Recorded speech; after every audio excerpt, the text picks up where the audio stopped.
Right then, I am at the Snapdragon Stadium in San Diego. After Manchester United have just lost to Wrexham, or should we say Manchester United's under-21s and Johnny Evans have just lost to Wrexham in what was a really competitive game until United went a man down.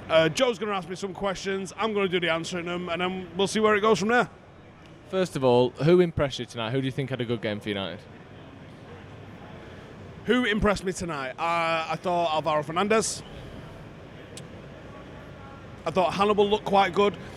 I would say, trying not to pick out just straight up individuals, I thought there was a lot of building out from the back and a lot of patterns that looked really, really solid from United, but it totally lacked any end product.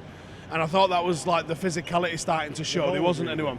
The goal was really good, isn't it? Full-back to full-back. It was. Kept the ball for a long time before that, sustained pressure, sustained possession. This is mine, you know. This isn't a us thing. I know, well, I'm here now, innit? So, you know, I'm a caller and You're doing your own one. Oh, come on. Come on. It takes two to tango. And we are tangoing. Oh, sorry. Bye then. Subscribe to Adam McCall TV. A further question, sir? Yeah, I thought that United actually started quite well. And then once almost the collision, which obviously we'll talk about, it was the keeper Bishop just smashing into their striker. Probably should have been a red card. No, it was a red card, Joe. Yeah. But it was a yellow card. I felt like after that, United never really captured the game the way that they had done before that. What did you make, first of all, of that collision, that incident, and then how United, or maybe even how Wrexham responded afterwards? It was clumsy from everyone involved. It was clumsy from Johnny Evans. He gets caught out, and then he seems to just, I don't know if he got a shout from the keeper, because he moves. Yeah. I would assume he's had a shout from the goalkeeper for him to start moving. And then they collide, it's outside the box, but he collides, he gets nowhere near the ball. Honestly, if he'd have shown a red card, I don't think there's a single person would have had an issue with it. Yeah, no one's got an issue if that's a red card, and I think that was playing into the referee's hard when he sent Dangor off, because that wasn't a red card. Honestly, it was a bit of a 50-50, if anything.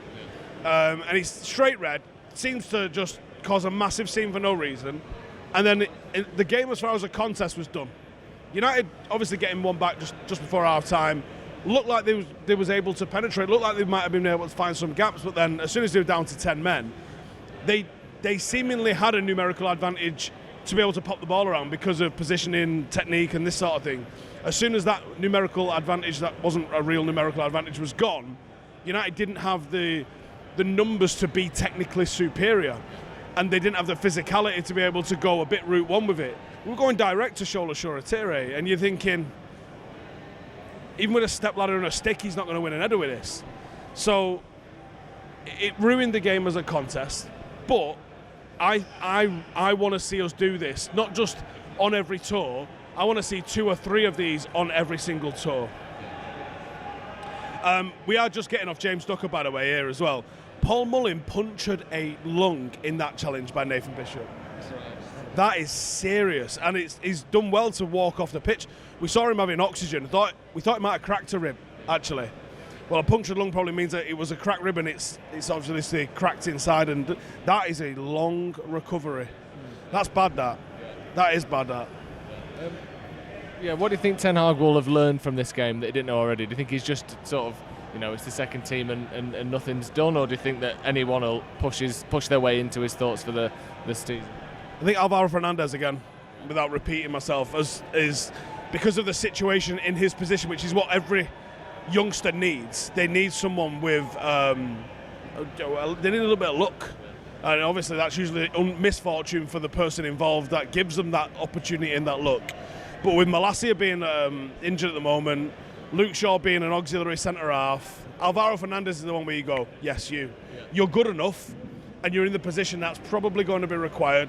I think I really wanted Charlie to be able to come on and make an impact and put his name on it tonight, but I don't think he managed to do that.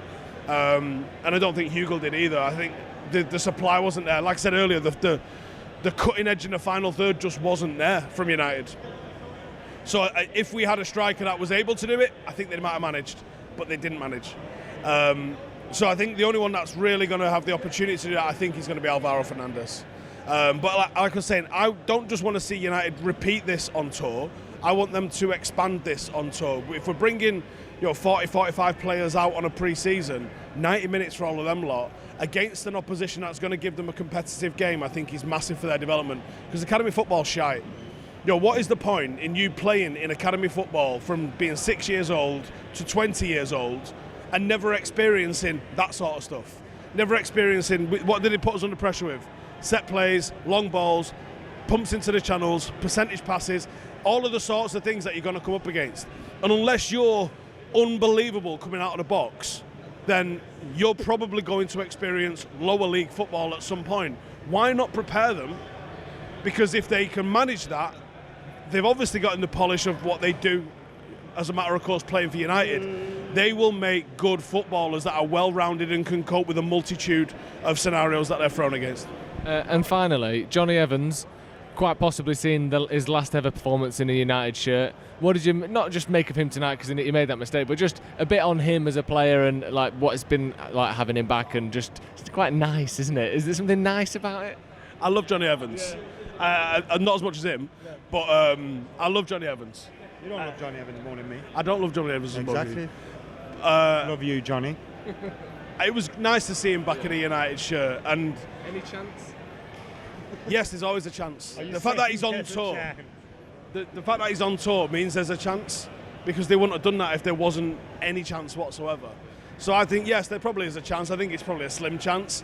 If he'd have gone out there and dominated it and bossed it, and everyone's gone, oh my fucking god, look at Johnny Evans tonight. Yeah, I think there'd have been a bit of a campaign to be like, as soon as Maguire's sold, which I think is happening, I think there'd have been a bit of a campaign to bring him in and just have him as part of that sort of, that Tom Huddleston sort of guidance and setup, which I think is a really positive thing that the club is doing. But I still think it's probably on the table. I just think it's a smaller chance after we've actually seen him.